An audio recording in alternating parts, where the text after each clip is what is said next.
evening, everyone. I will try to just talk. I want this to be a very chill, friendly conversation. But I want to present my work. I want to present my process. I want to talk about my journey. And I want to share. So it's not necessarily just a case study presentation. It's part philosophy. It's part everything, right?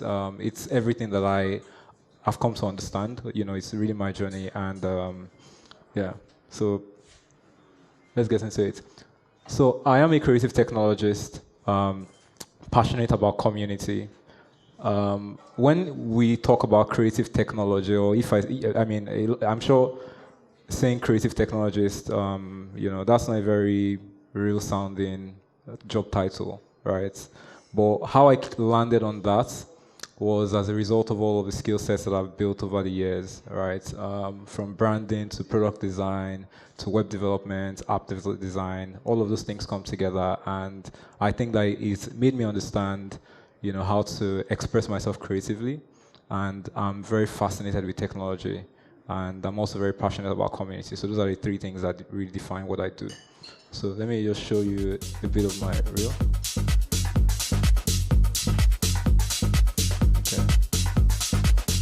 So these are some of the works that I've done recently. It just shows, a couple of, all right.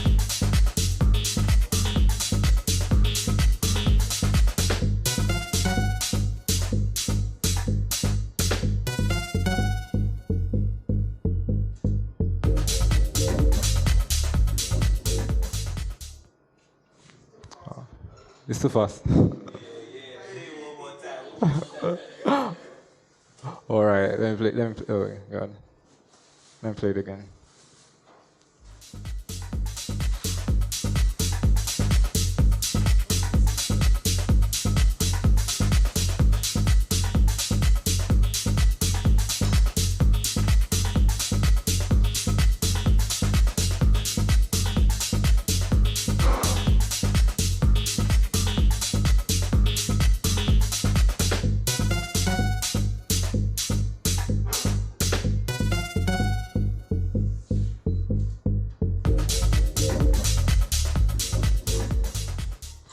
All right. So that's a snapshot of my work recently. Also, you would realize that I've done quite a number. I've worked, in many different fields. I've done breads, I've designed bread. I've also designed apps, But how I land on the projects that I want to work on, and which I would sort of speak to, is I'm very, very curious, and I try to work on projects that allow me to learn something. The reason why I'm in this field, right, doing what I'm doing, is really because I want to learn, and my work is a way for me to go into research. Yeah, so just that part about it. So this is what I'm going to be talking about. I'm going to be sharing my profile. I'm going to be talking about things that interest me and influences on my career, on my person. And I'm going to be talking about, I said we're going to be talking about philosophy in a bit, right? I'm going to be talking about consideration, and I'm going to share some selected works. So yeah, all right. Okay, so I am a creative technologist. I'm passionate about community.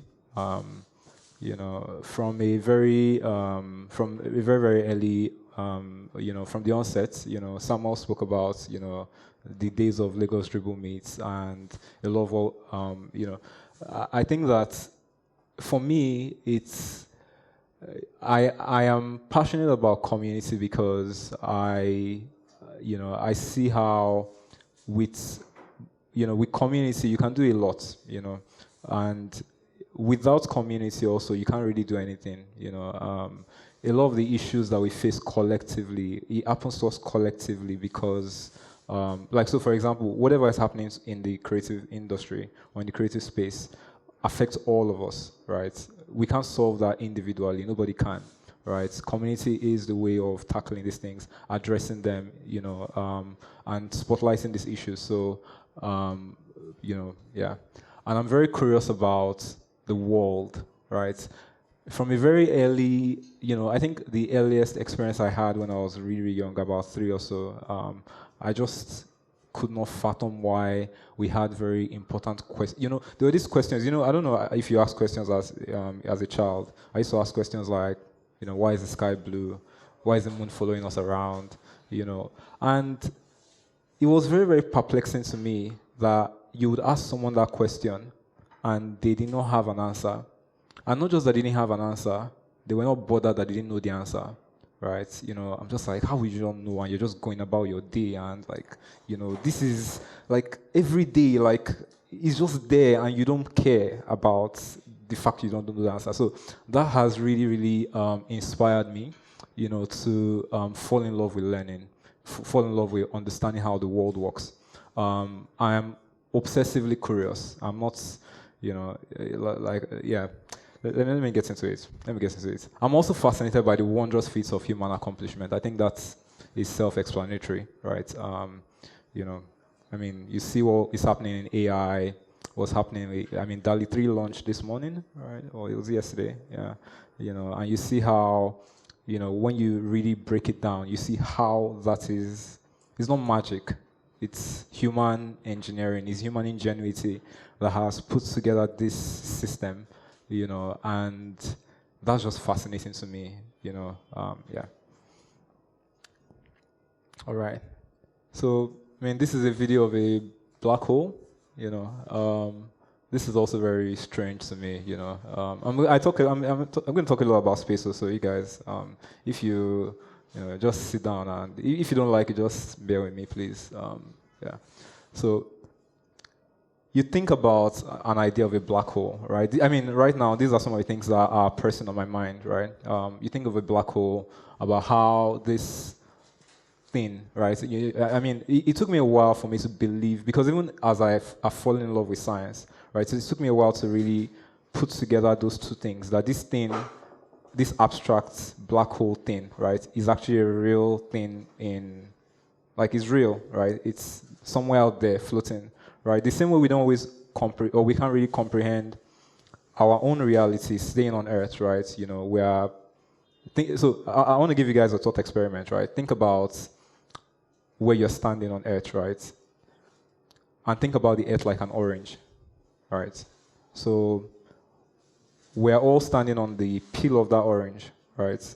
On the very, very, is it actually thinner than a peel of an orange? Because, an orange it probably has a very pretty thick, So all of us, all of the seas, all of the land, all of that is on this coating of this orange, right? And that's the earth that we stand on, And you think about a lizard walking upside down or walking on the wall, and the laws of physics don't hold it. It doesn't fall down, But you also think about the fact that we are on this earth and we don't fall down even though it rotates. So these are very, I'm just trying to see how we can express our, think about so I'm fascinated by real things like this out there somewhere, and why would something just, why would things go into it and not come out? Like, how would it swallow a sun and it disappears?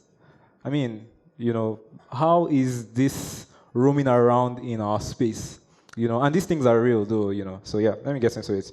So these are some of the questions that I have, or that I've always had. I've always wanted to understand how the world works. I'm still trying to figure out how the world works. And it's made a lot of my interest beyond even creativity, from politics to, philosophy, to creativity, to technology, to science,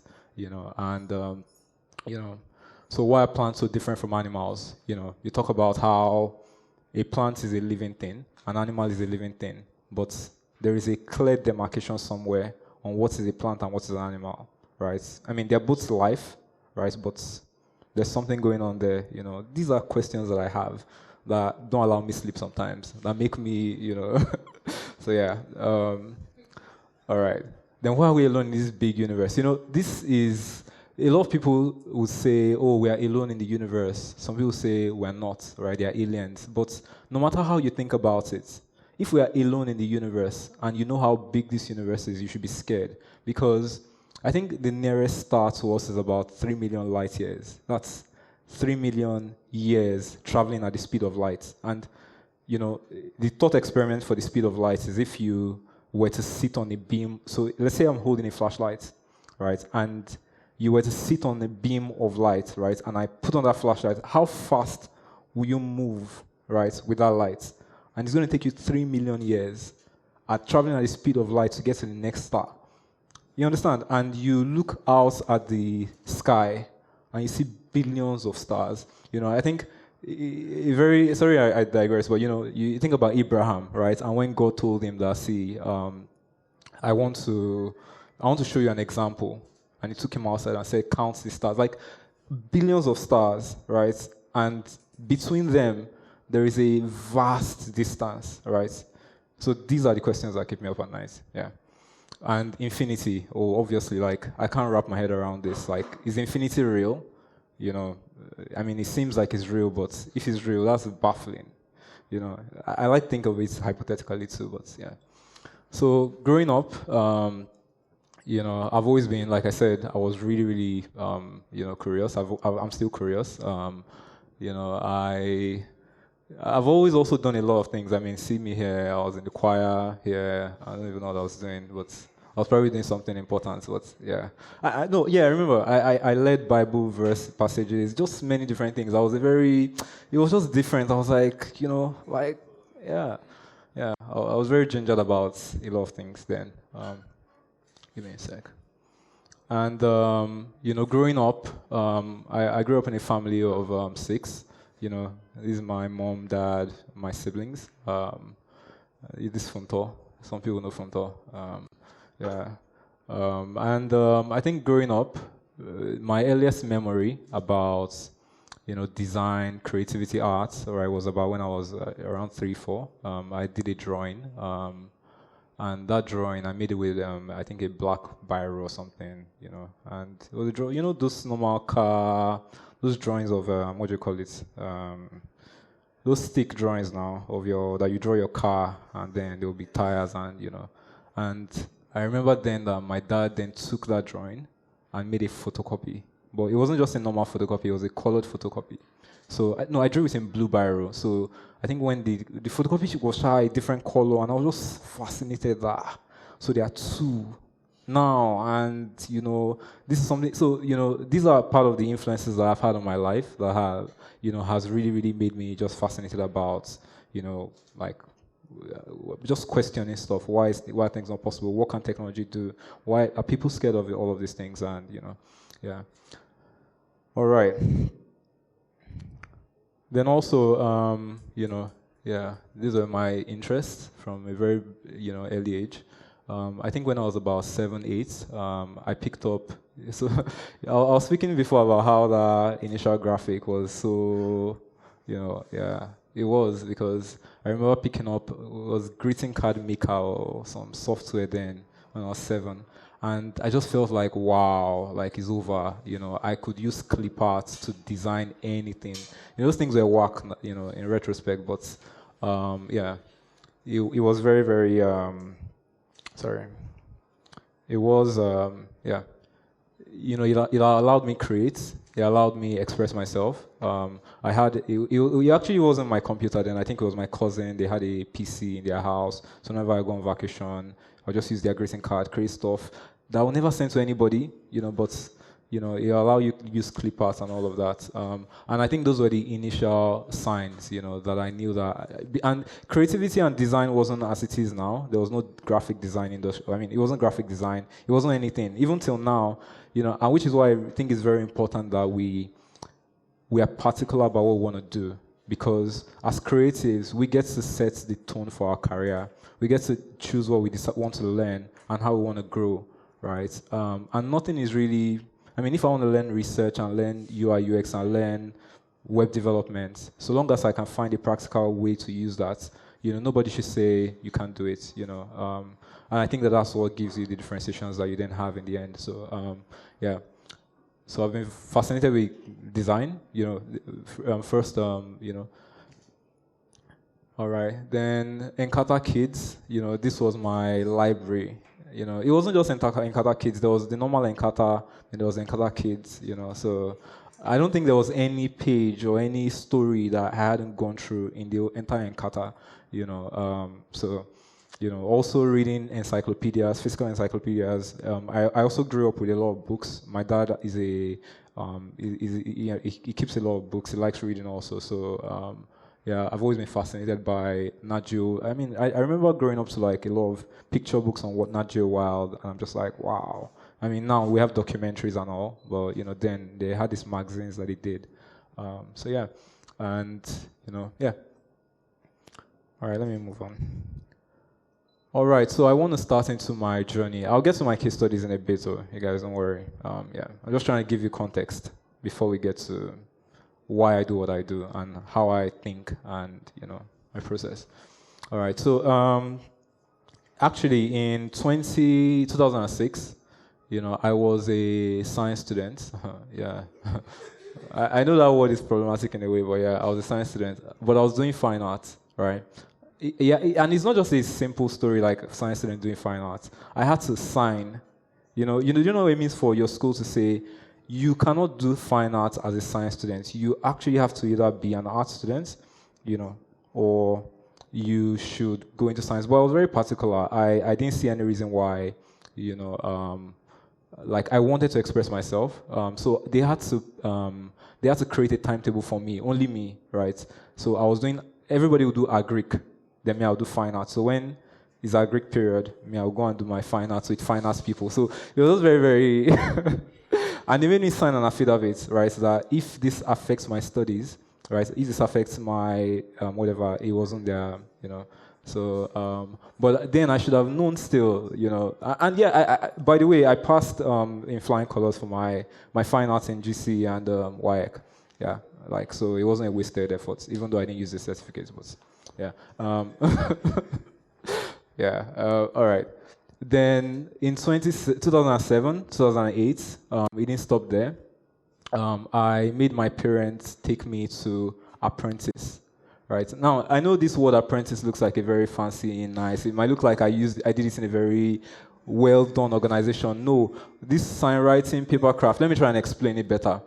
So there was this guy who used to do, lithography, signwriting, so cut stencil, do banner, not just banner, lemon banner. They had those colors, exactly, lemon and blue. Then sometimes we go and do we go and paint on school buildings. Do you understand? So I did apprentice there for like 1 year, right? And I mean, my parents could not understand it. I'm still in school then, right? But I just couldn't stay idle, and I just thought that was creative. That was a very creative expression, right? And I wanted to be part of that. So I apprenticed at a signwriting shop, and I learned some skills that are still very important to me now. And I also did paper crafts. So there was this guy then in Fagba Hotels. He used to make some of the baddest cards then. I mean, he used to work for my dad. My dad used to give him cards to make. So, I went to his shop one day with my dad to pick up a card. I think all those 50, all those cards I give, those cards on here. So when I went to his, his shop then, I was just fascinated, wow, someone can do this. So I was like, I wanted to learn this also. So it got me, I started interning there with like 3 other guys. I got some equipment. But all of that, I mean, became useful in the next, it became useful here. Because now I was in university here in 2009. I think I was in my second year in university.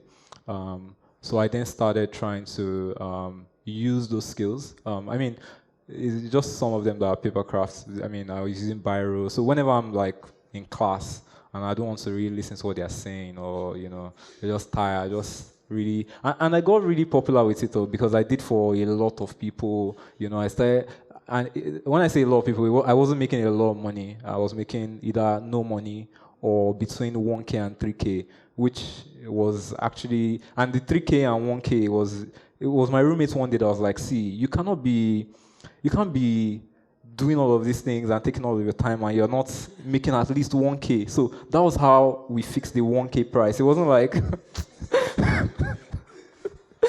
yeah, so, and then I started charging 1K. And it actually paid off because then I was really then flexing on that 1K. In a month, maybe I have 10K, and that was like on top of your pocket money. It was just like something else, you know.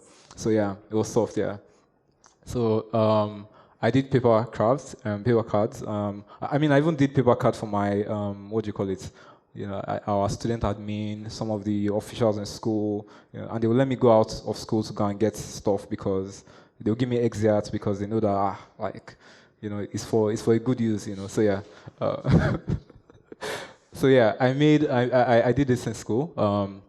I made a bit of a name. Let me actually. There's a particular story before this because even though I did design or I did this, I worked with computers to do those greeting cards, you know, back when I was around 7. I did not get into graphic design properly, right? I was doing paper craft, I was doing other stuff, but getting back into graphic design was in 2011. It was actually, I have a friend called Lolade Okunore, and some of you guys might know him.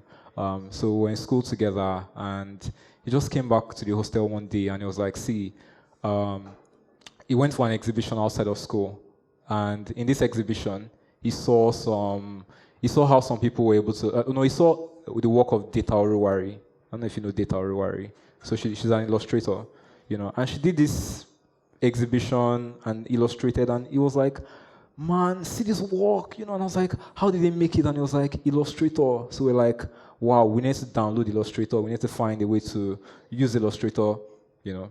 We didn't know how to use Illustrator. We downloaded Illustrator. We downloaded tutorials. I mean, tutorials now. Then we didn't really have tutorials now. Like you had, I think it was PSD Tots and some other Envato. I mean, now they are Envato, right? I think it was. There were some. I downloaded all those tutorials. You go through their blog. It wasn't video too. It wasn't video. They would just put the clips and they'll give you description. You know, so yeah, that was my foray into illustration or into design, right? And then before I left school, right, because people already knew me that I made cards, I made greeting cards, I made some things, right? So it was easy when I then had some graphic design skill, right? I started making stuff for students' unions, you know. So mass communication department wants to do, you know, certificate for end of the year. I don't even know what they used to call those things, but you know, I'll design all of that for them, you know. And in my NYSC, right? Let me jump it. My NYSC, I think this was the reason why I added this slide is because I believe this year actually really did impact me beyond just having the skill sets to design. I served in Akwa Ibom, by the way. So this was the first time that I was away from home by myself, far away in Akwa Ibom. And I had certain skill sets. I mean, even then in camp, I was doing some stuff, you know, like, I'm sure a lot of you like, you know, but yeah, when I was in school, or when I was doing my NYSC, I started doing some works. I think that I started working with this Redeem Coppers. I did a couple of designs there. I worked with the government. I worked with people in music, the entertainment industry. I did T-shirts, Akwa Ibom Ayaya, and this got popular with Coppers, really. And I mean, then that was this time where the song Akwa Ibom Ayaya dropped. So this was like the shirts, and there were many different colors. I didn't have that here, but there were many different colors. See people wearing different, And I mean, I was involved in this process. So all of those skills that I learned, by the way, even the stencil, shirt printing, we did all of that. So during the day,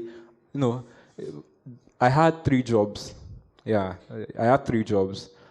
Aside from my NYSC allocated job, which was in the Ministry of Culture and Tourism, right? I mean, I don't even know if I should be saying all of this, but I mean, it doesn't really matter. But aside from that job, I got another job with a photography studio. So I was doing their photography. This was what it looked like, really. It was just changing the colors, doing some. It's work now, right? Well, this was the rave then. People want to do their wedding. They just want you to spotlight only them, and everything is black and white. So yeah, yeah, this was the creative aspect of that work, you know. But it really did teach me a lot. I got to work with, people beyond students.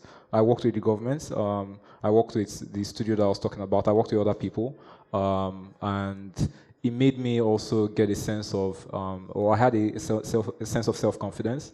And then I decided to come back to Lagos because it got to a point where I also believed that I needed to do more, and I needed to be able to like drive my skill set. So when I came back to Lagos, yeah, I came back and I joined the design community in Lagos. There was a design community in Lagos then, Nigeria graphic designers. They had a Facebook group then, but even then, Lagos was where everything was happening. Lagos was where the events were happening. Lagos was where people were meeting. So I came to Lagos. I started meeting with people. I think after about a year, I started an agency. I started Cocards, actually, before this. I started Cocards agency. And in terms of starting an agency also, it wasn't just that, you have too much experience, you have too much skill sets, everything is fine, you start an agency. I did look for jobs for a while after I came back to Lagos also. I remember, because I remember that, after searching for jobs for a long period of time, and there was a time where I aced it, or I think I aced it, but then, when I started creating very, design-focused CVs, because for me, the logic was that you can't be rejecting me so let me try to make sure that I do all of the design before I submit my CV. Then now, if you are going through 100 CVs and you see one CV, just one CV, and this CV you're like, what the why is this CV this different? So that was what I was gunning for, right? I mean, my CV was full colored. My CV was like an infographic illustration. I don't even need to go there. People would be like, there was a time where I went for an interview. I was late. I knew I was it was just a very bad whatever. Even the portfolio I wanted to share, right? I think that morning my laptop got corrupted, so I was just like, what do I do? But I went there nonetheless, right? And then I got to the interview. They were like, where's your portfolio? I said, I can't show any portfolio, but if you want me to design, I can design. Where's your laptop? I don't have a laptop, but if you give me a laptop, I'll design. But I got the job in the end, actually, but only because of my CV. Because it was my CV that made me, even when I came late, it was my CV that said, where's this guy? Is he here? And then I was like, I was the guy, and then, I was interviewed. Anyways, so these are some of the things that have shaped my experience. I worked in Jumia also. Jumia was one of the very key places. Even though I worked there for a very short time, it's a very instrumental place because, with Jumia, you learn a lot about how to just. So Jumia had this thing called, I think it was marketing and I can't remember the name of the department now, but it was very much focused on how to convert. It wasn't just that you're going to do design. Anybody can do design, but is your design selling, right? Did people click on it? If people are not clicking on your design, then your design is not selling. So, so it was very much about how is this skill set that you have, how can it bring demonstrable results? So Jumia brought that kind of, focus, to the creative, and then I worked with Adekunle Gold, I worked with Evans, I worked with a couple of people, and there was a real community there in Jumia. People started out there, and I think that that process, aside from it was very rigorous. Anyways, all right. Then, okay, Rewrite Agency. All right, so I think that the reason why I added all of this here is that I was also able to learn a lot from setting all this up. Some of this failed, but then again, it was immensely, it taught me a lot, how to work with people, what not to do, how not to work with people. I realized the mistakes that I was also making with respect to managing teams and managing people. But all in all, I think this was the first place where we started rebuilding communities because from Cash team, this was a collective. I don't even think that the idea was that based then there. I mean, we just brought ourselves together in an office. We got an office in Oshodi. and we made T-shirts for ourselves, But yeah, we'll take on jobs, and when we take on those jobs, we'll work on it together. We'll split the money, and it worked out for a while, Also, same thing with rewrites, really, really amazing work culture, I mean, even till now, I think that a lot of the things that we're able to do then still affects, all of us till now, So yeah. Um, Then I mentioned that I also do community stuff. So it's not just the community stuff that I'm involved in, right? I've been involved with Figma Africa, Product Hunt, even Dribble, because for me, I'm always looking for how can we find ways of making sure that opportunity goes around, that people that need the kind of access that is available, how can we make sure that it affects them, So yeah. All right. So I added this here because I think that realistically speaking, if someone asks me that, what for maybe to pick a book title like that reflects me, is really doing the most. Like I'm always doing the most, At any point in time, I'm working on too many things, And although I'm trying to cut it down, I'm trying to prioritize, but beyond that, I do the most also because of what I know. It's because of what I can see. I don't think that you can, in action, right? Especially with all of the experience that you have from branding to community to leadership to all of these things, you can see gaps, you can see flaws, you can see when, things need to be done and what needs to be done, right? And I believe that, you need to always work on those things, things that are important to you to work on. What I do, in essence, based on all of what I've shared from my career, from my experience, what I do is creative direction. I think that creative direction is, I believe in collaboration. I believe that nobody knows it all, nobody can do all of it. All right. Okay, but yeah, let me actually just skip this slide. You guys know what creative direction is. I know what I do. Yeah, I do creative direction, and I do creative technology, and I match all of that with ecosystem building and stuff. Yeah. And the reason why I do all of that is because I believe that it's important to work on the things you want to see happen in the world. I do believe that one of the fundamental laws of the world is that action precedes reaction. If you don't, nothing will happen if you don't take action. If things don't, we can talk about all of the problems of Nigeria, we can talk about all of the problems that we face in the industry, but if we don't work towards this, it would not happen, right? And I think that sometimes the responsibility of knowing, it puts that, not just even knowing and being able to do, right? I wouldn't, it allows you then do that. So I work on the things that I want to see happen in the world, whether this is on clients' projects, whether it's on projects that I want to bring to life, whether it's on, projects that I want to collaborate on, whatever it is, right? I believe that the projects I should be working on are the projects that I want to see happen in the world, and I want to use my skill sets to make that happen. Yeah. All right. So one of the things that I'm doing the most, or doing really, is Lagos Meets. It's a community organization.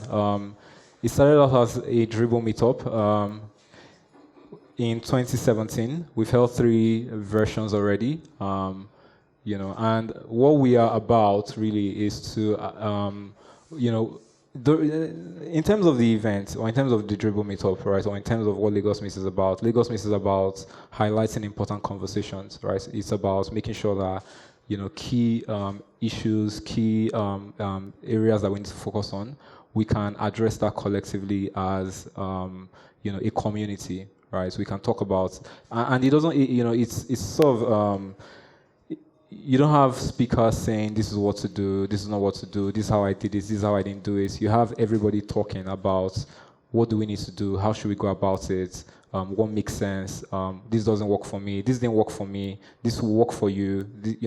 All of that context is important in being able to get to tangible and realistic, practical solutions. So it's really about discussing what the issues are, and finding ways, and even for me, when I go into this, into some of the ones that we've had, I can go there with certain premonitions, or this is how it should be done, say pricing. We're talking about pricing, and I'm like, oh, this is how I only price. There's only one model to it.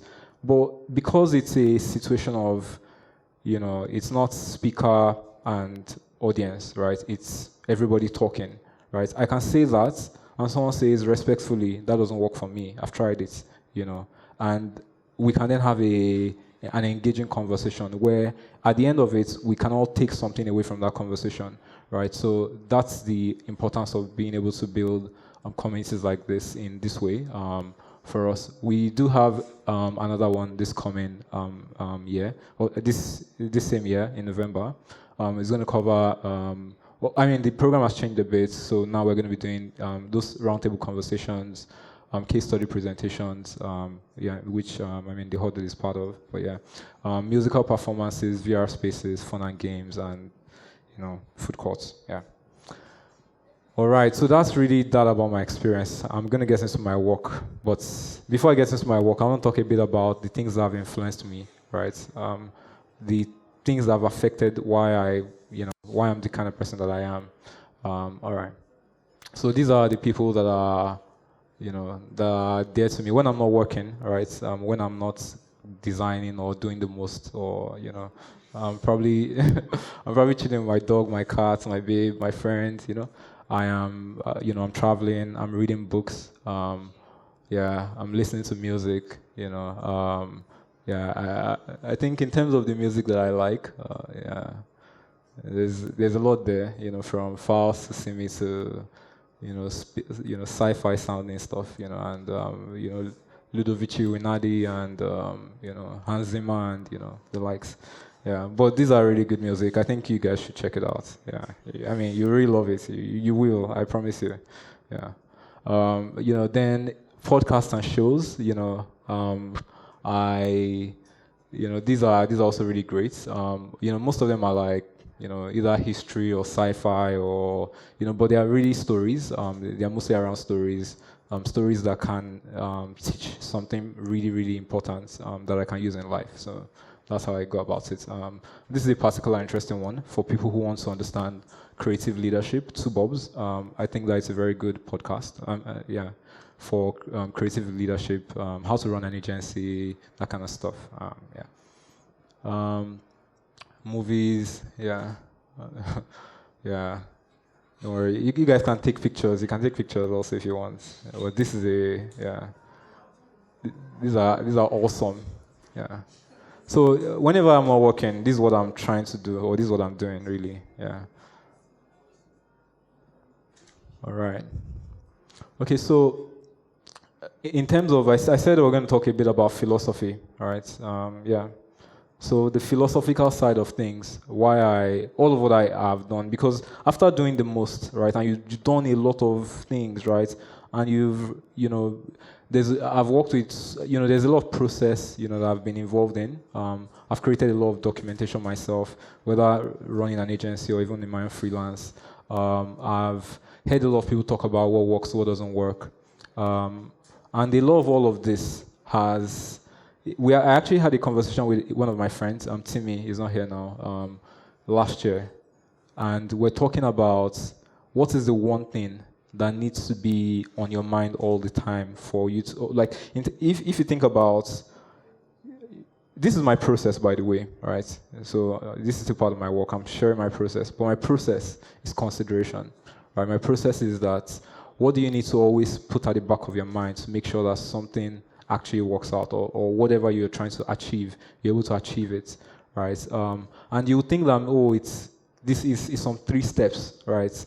Do this, do that. But the thing with steps and the thing with, any other thing other than consideration, other than the fact that you're really looking at asking the right questions, is that you risk creating a template for something that shouldn't be a template, right? You risk saying, you risk just creating something that would not always be relevant, that would not always be considerate, right? So consideration is really the act of asking questions. And I think that consideration is very, very key in creativity, or at least in our field, to do any kind of creative work.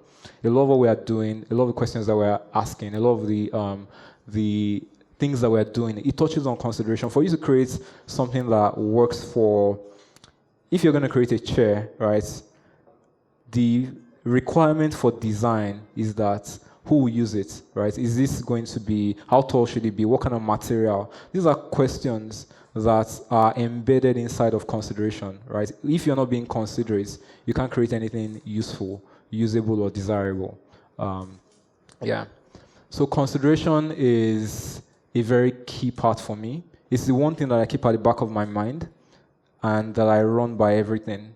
And you would be shocked at the kinds of results that you get if you only consider. And consideration is not to consider everything without, it's not to consider everything. It's to actually find the right things to consider. It's to really drill it down and pick those right questions. All right. So to be considerate is to pay close attention. Yeah, I think that's also pretty self-explanatory. Yeah. So be considerate is to pay close attention. We need to always look at, what does this need from us? What does this need from me? What kind of question should I be asking? What should this project be about? What does this client want? So yeah. And branding is also, or should be, an act of consideration. This is really, really my topic, actually. Yeah, branding should be an act of consideration. I see that a lot of times, what we find in terms of branding is a lot of templates that also don't work, right? Because I do branding a lot, my own background is visual design, brand identity design, and stuff like that. Think about social media templates. An example of how branding should be about consideration is how Huddle has been able to social media branding for the Huddle is about consideration. It's not about a template that would not work, or that could not work, or that gives you information that is not relevant to you. Many times you see flyers, and this was a very big part of, you see flyers that have just tons of information. You are reading everything. There's address, there's phone number, there is all of that there. There is but those information are not even relevant to you, right? Or they should not even be relevant to anyone, right? Branding is also about even hierarchy. Okay, what is, how do you go about this information? How do you process that? But it's also really about, how are you making sure that this, how are you making sure that in every single act of creating this work, right, you are because the end user, right, is not, the end user sees it from a point of this one thing. If you are going to see a laptop, right, he doesn't care what Apple's branding is. What matters is Apple's branding on this laptop. So you have to consider it from the point of view of the user, right, for that one thing, not from everything. Yes, so consideration is about paying close attention to the thing that will be engaged and interacted with. So that's that flyer. Who will be seeing it, right? If it's that poster or the app, it's about asking the right questions. And these things touch on even way beyond branding, all of these things. I think it's very general. I think it's very universal. It's not just in my work that I apply consideration. I apply it every aspect of my life. Yeah. All right. So, I guess this is where we get to the presentation of my work. So I'm going to be featuring or sharing two of my works. I'm going to be breaking down the reason why, just the process, right, of that, how those conversations have evolved, and why the work, All right, so there is Deeds Magazine. Deeds Magazine, I did the branding and the web design for Deeds Magazine. I also worked with an amazing team, a really phenomenal set of people, collaborators. So I guess I worked with all of these guys. But it was last year, I believe. Roderick, that's the CEO and the ECD, is also a photographer. So he reached out for the Deeds website. They had a current website then, but he wanted to revamp the website. They're an editorial, an editorial that focuses on celebrating Nigerian talents and just showcasing creative work done by Nigerians. So he reached out asking that he wanted a website, but he wanted this website to really focus on visuals, because from a photography point of view, it needs to really be about being able to present that work, being able to present that information, right? So the challenge was how do you present this information in a way that just makes it about the information, right? It doesn't make it about any other thing. It's the information, right? It's not. So you're doing web development, but you're not. The focus is not on the color of the background of the website or some title or some whatever. It's really about the content, right? So that was the challenge. This was the inspiration, from Numera to Wonderland, and the approach that I then landed on was to fuse an editorial look with a contemporary style, and to make sure that it focuses on just the information, right? So it's using images, it's using videos, it's using text, it's using. I'll show. I'll get into the. I'll show you what I'm talking about. But it's just that I want to lay it out a bit first. So we hardly use colors, except in very important places where we need to highlight and reference and maybe underline, just things that could make sure that it is very accessible, and it focuses on the content itself. All right. Also, this. Okay, I'm coming. Give me a second. I'll go back to it. Yeah. All right. Okay, so for this website also, I actually forgot to mention, I built the website using Webflow and GSAP. There was a bit of challenge here, not just in terms of the challenge, there was a challenge for me.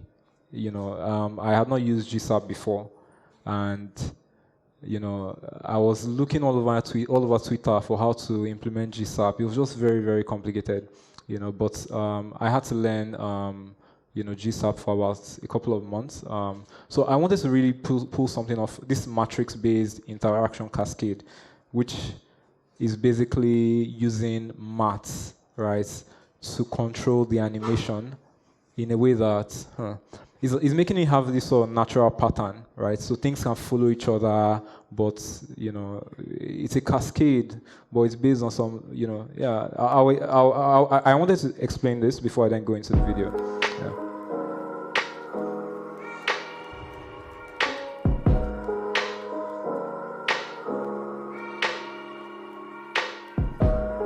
So all of this, the way it's falling down one by one, right?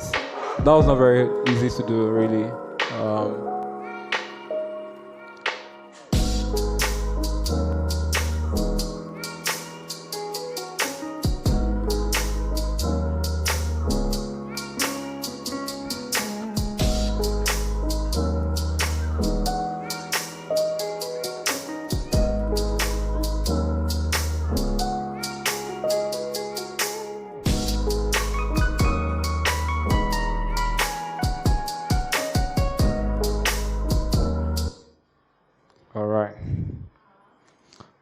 Yeah, you can check the website. Like, it's DeedsMag.com. Yeah. Yeah, DeedsMag, DeedsMag.com. Yeah. All right. So, like I said, the challenge or the focus or the angle or the approach really is to focus on the content. Is to really make sure that it's an editorial masterpiece. Is to arrange information in a way that does not obstruct other information. And to make it, it's just a normal text in very nice sizes, but the challenge also because now to say that how do you make people know that there's information in a particular place without adding to the design, right? So some of the ways that I went about that was to use things like sticky sections. So there are some places on the site where half of the site is scrolling and the other half is not moving. That way the content can still be visible, but there's no additional change to the content, but it is in a way that can allow you, it can guide you through that, through what you're reading and just, immerse you in that experience. So custom interactions, unconventional placements. How do you let people know that this is standing out, without changing the design? So it's also about placing things in very unconventional ways, engaging photos and visuals, which, like I said, I worked with an amazing set of guys, from, there are a lot of photographers on the team, a lot of outstanding photographers on the team, who are also in charge of creating some of those really amazing visuals, and, designers also. All right. Okay, so you can check the site, guys. All right. Then we also worked on like I said, I worked on the brand guidelines for DeedsMag, which was really exciting. To be able to differentiate the magazine from the studio, and making sure that, even the use of color also. So, all of that's very, very, is very deliberate. The brand guidelines themselves, which I also want to speak to, the way I see brand guidelines, because as I speak about consideration, right, I think it's important that the brand guidelines should be a reference. Yeah, it should be a reference. So the brand guidelines should guide. It shouldn't be a rule book. Does that make sense? Right? It should tell you that so imagine a brand guideline like a repository, right, for your own visuals. So say I am DeedsMag, right? Whenever I'm looking for inspiration on how to create anything for DeedsMag, I can go through our brand guidelines and see all of the things that have been created over time, right? I can then be inspired by that, right? Some of those things might have specific, apply this in a particular context, but a lot of it is really so that you can search your own brand for inspiration on how to apply your brand, and anybody can then extend it. It's a living document, right? It should be a living document. It should be a living document. Not a lot of people see it that way, but your brand guidelines should be something that continually gets updated, because once you continually, and that's the only way to make sure that it's continuously relevant, right? You cannot know all of what you create, all of what you need to consider, but over time, you can continue to add to that and just build up on that work. So yeah, this is a brand guideline. Yeah, and a lot of the things that we even laid on the website emanated from here, right? So from all of the kinds of, there are these sort of, what do you call this? Yeah, repetition. So, you see repetition all over the website. So, for example, you see that, you have images, for example, in threes, right? This allows us make sure that it's landscape, right? In a way that a portrait image might not allow it work, but also it's repetition, and that's part of the brand guidelines, yeah.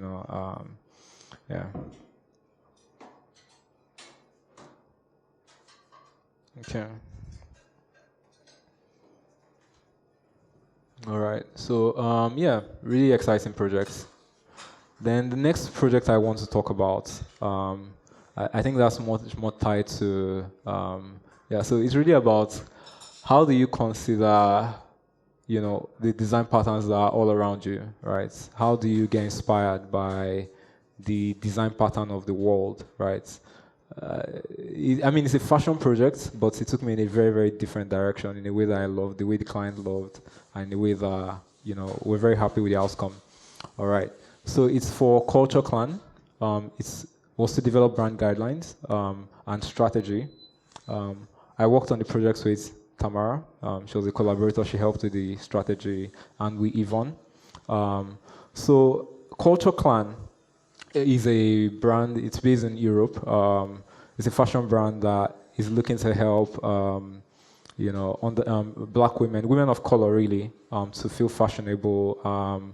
To make a label for African, for black women and women of color, right? So it's not necessarily just black women. So like Asian women, and all those other underrepresented people, it's create a label for them that would allow them, feel confidence in what they're wearing. That would also, showcase that ethnic side of them.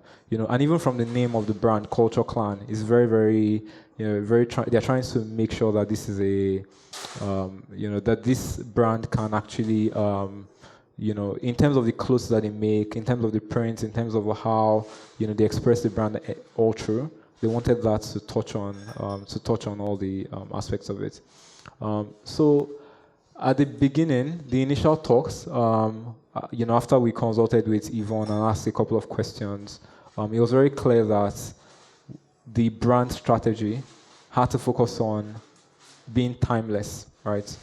We had to make sure that whatever we did create was going to be something that was inspired by timelessness, right? Was inspired by that couldn't change, right? Or maybe not couldn't change, but timelessness was a key word, right? And the direction that we then went for that. So this is the mood board. You can see how different women of color. This is just the mood board that we created in terms of the approach, colorful. Different women of color. Underrepresented, but being able to create a fashion label for them. Then, in terms of the visual direction, all right, which is where I'm really, really getting to. The visual direction is inspired by the patterns you see all around you, right? So because the assignment is to make it timeless, right? And we believe that to make it timeless, how do you find how do you find relevant inspiration that would always be timeless, And where we landed on was to create the design to be inspired by, I'll call it the patterns of the universe, right? Do you know that there are patterns that, so when you look at this tree, right? This tree here, this tree, you see that it has this branch and it has a pattern to it, right? Very evidently, right? Same with that, right? But these things were not things that we designed at all. These are things that they've been here before us. They have a system to how they, So that's really part of what has inspired this. It's patterns that are inspired by the laws of nature, right? From galaxies to microorganisms. What are the design patterns that are constant across board, right? If possible, if God's brand guidelines, right? If possible, right? And there are about 5. All right, so there are about 5. So you have branching, spirals, meanders, waveforms. So you see it throughout everything, from your red blood, from how your veins and arteries are wired through your body, how they are branching out to trees, or you look at the eye, so let me, all right. Okay, so you see this, and you realize that as much as this could be a tree, it could also be an artery, or it could be thunder, But these are, oh God. Yeah, I do. I'm not very used to these new technology things. I know I'm a technologist, but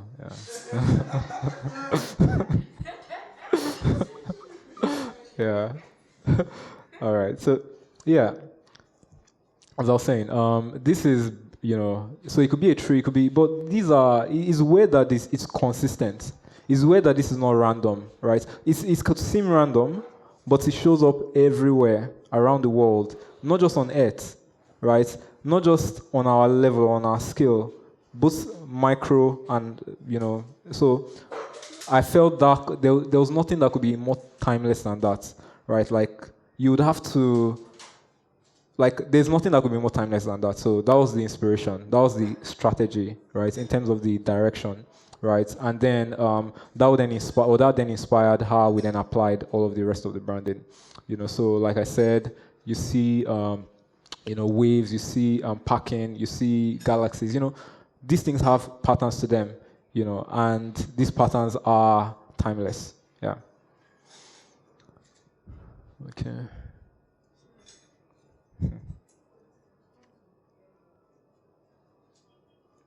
All right. You guys can see the visual, right? So I guess it's pretty self-explanatory. Then the challenge for this, for at least, or one of the challenges that we had to go about for this was, The brand Culture Clan, right? We had to use the name Culture Clan, and we had to use an acronym CK. But CK is not the only CK. There's a brand already existing as CK. So how do you and they are both in fashion, right? So how do you differentiate that? So that was the main question, right? So it started by, I think this is where we then played into the whole ethnic side of it, the whole culture side of it, and being able to then represent that. So this is actually supposed to be a man. I mean, you can read this. So it was inspired by the ways that we draw these insipid figurines, and I think that it's representational. Anybody around the world, no matter where you are from, you would recognize that this is a person, an ethnic stick figure drawing, right? So, but it's also CK, and it also reads out as Culture Clan. So that was the how we solved that challenge, and it's visually I mean, it's not, yeah, it's not the same, yeah. So that's with the visual strategy was how we landed on the branding for that. And in terms of the brand, guidelines on the work that we did, just how that looks like. Yeah, it's really exciting project. From the colors inspired by nature, I mean, at this point, yeah. So you see all of the branching and the spirals and how we were able to create patterns that were able to lay that out. And these patterns and systems could then be used. And it's not just in the patterns and systems, from the photography to it's really still about consideration, really. It's not that we'll use this all the time. It's that how can we be inspired by this visual strategy, and in terms of this visual strategy, because there still needs to be an anchor, right? But these are how we then interpreted that. The mission is to empower women of color to feel confident, bold, and beautiful. I'm just realizing this is not very clear, but yeah, I guess. All right. Yeah. And, it's really beautiful beyond, nature is really beautiful. I mean, think about the fact that these are just patterns that you find in nature. But there's a very clear system, to them. And I think that's so amazing. I've always thought that God is the first designer, because how not, It's not random that you see patterns, that you see a brand guideline that is evident. It's not very, So yeah. And this is the brand illustrations, or these are the main what do you call it, categories, or the patterns that we chose. The spiral meanders, because most of the things that you find sort of emanate from this, they're actually 5. This is also branching. Spiral, meander, explosion, tessellations, and branching. They're mostly 5. Some people list them to about 7, but I think even within the 5, you find all 7. So, yeah, but it was really interesting project, really exciting, and thank you. Okay.